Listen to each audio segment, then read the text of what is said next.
You probably use phrases like, iron out the kinks or grain of salt all the time.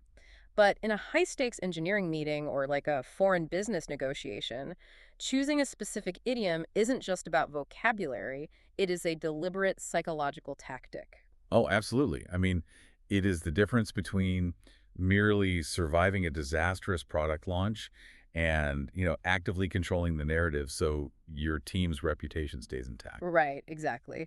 So, welcome to today's deep dive. We are looking at a really fascinating presentation from our sources today. It's titled TD0066 on Technical Discussions. Yeah, and our mission for you today is to basically decode the hidden logic behind 5 essential English idioms. Right, because we aren't here to give you an ESL lesson. Yeah. We want to show you how these phrases function as conversational tools, to neutralize tension and anchor negotiations.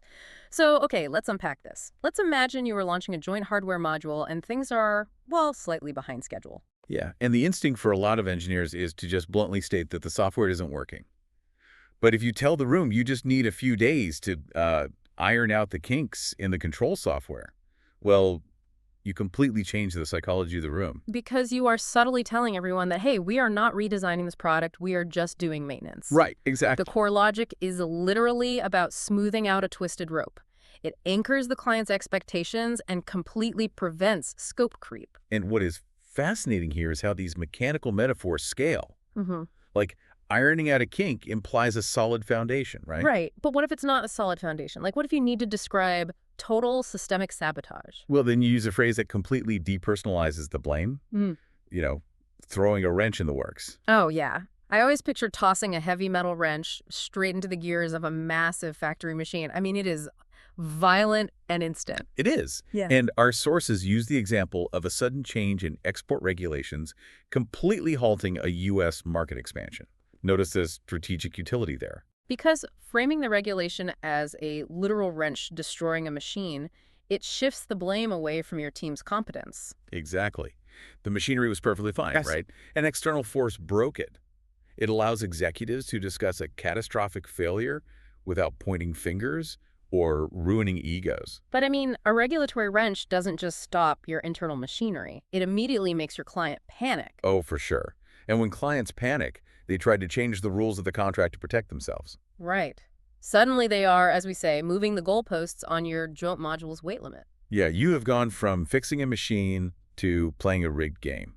I mean, they are unfairly changing standards mid-project. Honestly, when a client moves the goalposts, my instinct as an engineer is to just pull up the original contract, point at the ink, and tell them they are wrong. Like, why play their game at all? I mean, you could absolutely do that, Yeah. but you will likely torpedo the entire relationship. That's Yeah, if you want to protect the partnership while defending your team, you really have to adopt polite skepticism. You need a tool to neutralize their shifting demands without outright calling them liars. Oh, okay. So instead of outright rejecting them, you tell them you will take their new performance claims with a grain of salt until the actual lab results arrive. Yes, exactly. It buys you crucial time.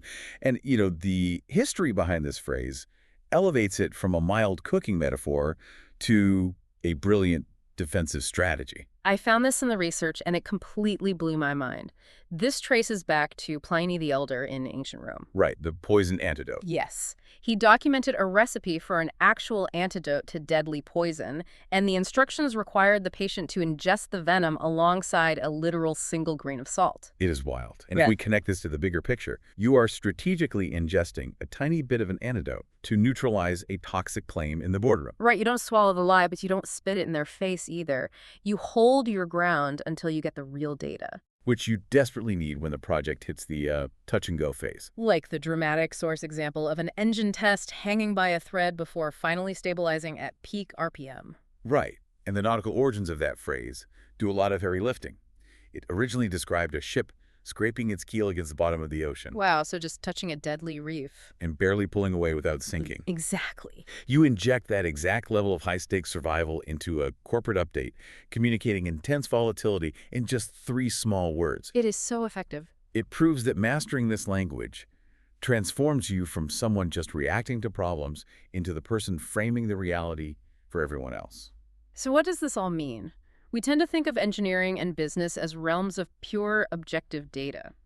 But if our standard business language relies so heavily on metaphors of broken machinery, unfair sports tactics, and ships scraping against deadly reefs, well, does that mean we are subconsciously conditioned to expect conflict the moment we walk into the office?